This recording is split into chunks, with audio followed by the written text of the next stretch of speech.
How's it going, everybody? Texas Man here. I hope that you guys are all having a splendid day. If you guys would please give this video a thumbs up. If you guys do enjoy it, subscribe, of course, if you guys have not already. Also, doing the biggest favor of all, make sure you guys hit the bell notification button so you guys don't miss out on future videos or streams here on the channel. You guys can also find me on Twitch at Douglas447. Stream there at least once a week, whether it's Halo, Battlefield, Call of Duty, or anything else you guys suggest for me to stream over there. As always, if you guys have any movies or shows you guys want me to cover here on the channel, please let me know in the comment section down below. We're going to be continuing on with the Alien franchise. I've already done a review of Alien, and we're continuing with the Alien franchise in preparation for the new Alien film, Alien Romulus, dropping here in 2024. I also want to let you guys know I do have an Alien film franchise collection playlist set up here on the channel, so in case you guys have missed out on Alien, or you're going to miss out on any of the Alien films that I'm going to be reviewing here on the channel, I want to let you know they'll be all in there so you guys can watch them. So Aliens came out in 1986, and it is about 2 hours and 17 minutes long. It is rated R for language and, of course, violence and action.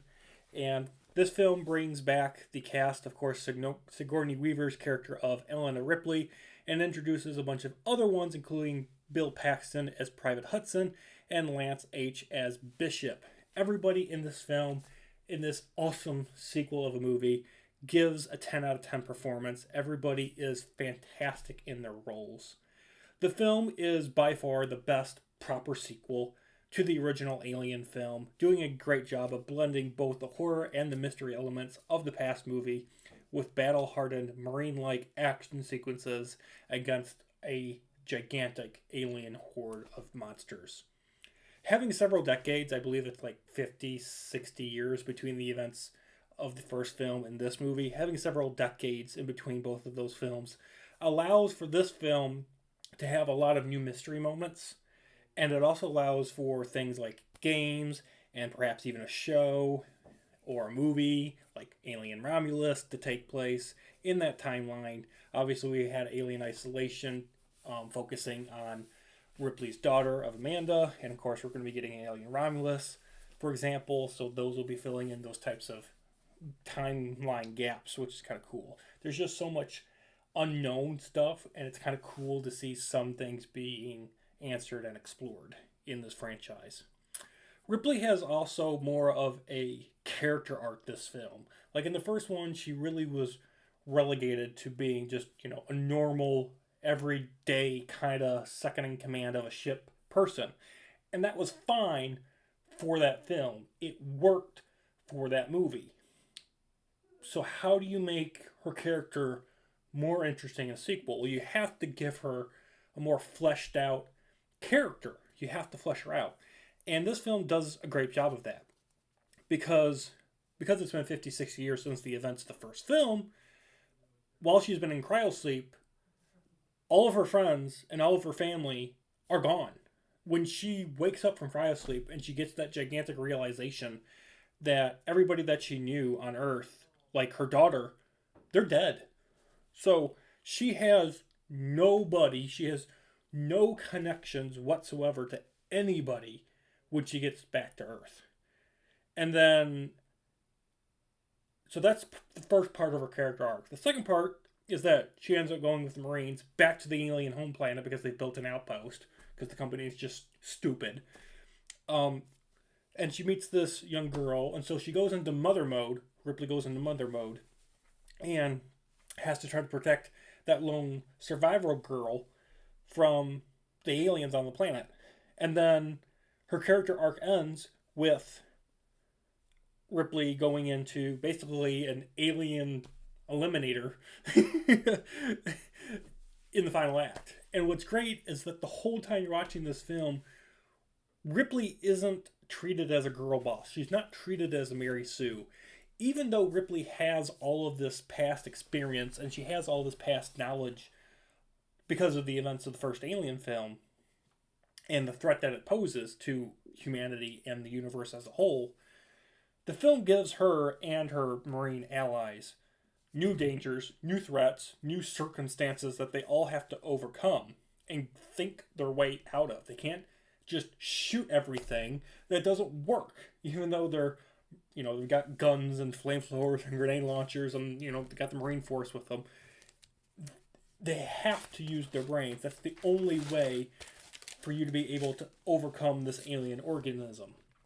And so, in that spirit, it still keeps in line with the fact that the alien, while there's only one, or there could be many, you have to outsmart them to survive them. The finale is one of the best action sequences. It's white-knuckled, suspense-filled moments ever put to screen. Also want to let you guys know that this film was the first in the franchise to use CGI/green screen. Very minimal. There's only like 18 shots of it, but there is some. They tried in this film to stick to the roots of the original, with the film having more practical sets and puppets, allowing for this film, again, to be a rewatchable film because the actors and actresses could actually touch everything, which pulls you in as an audience because you feel like you could actually be a part of this universe. While the film has action, it still does great tension building from scene to scene to scene, especially once they get back to that alien planet. Once they get back to that alien planet, it's just a non-stop roller coaster of things happening. Ripley, while she's tough and she's scared and she's a wise person, she's also able to show the audience a mother-like side. And she's also vulnerable. And that allows audiences to connect with her on not just a mental level, but on an emotional level as well.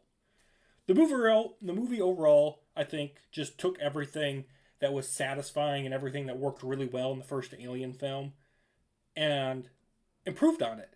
And to me, and many others, I think that's all that Aliens needed to do, is just build upon the foundation that the original Alien film presented and improve it. And I think Aliens did a great job, which allows this film to be a very satisfying alien movie, but also I think it's the most satisfying conclusion and a proper end to the franchise. Similarly to Terminator and Terminator 2 Judgment Day, where if you don't watch anything in both franchises respectively past the second film, you're really not missing anything. Because the films after both, Terminator 2 Judgment Day and Aliens, just kind of went off the rails into weird, wacky scenarios. And you really don't need to watch Terminator 3, 4, 5, 6. You don't really need to watch Alien 3, Resurrection, Prometheus, Covenant. I think Romulus will be kind of an interesting film because while it is a prequel, it's also being sandwiched into the timeline between Alien and Aliens. So it's going to be kind of interesting to see how they connect that film during this 50, 60 year time gap. Like, how is it going to factor in with it being an alien movie, but there's no Sigourney Weaver? There's no Ripley that we know of at the moment. There's no Ripley in this film. Unless this film's going to be kind of basically like a live action version of Alien Isolation, and the main character is Amanda Ripley, which is Eleanor Ripley's daughter. So I'm kind of curious how they're going to mesh that film into that timeline. And I just hope it doesn't like do a bunch of retconning and try to alter what happened in Aliens. It needs to make it where Aliens is still canon. And if it ruins it, I'm going to be mad.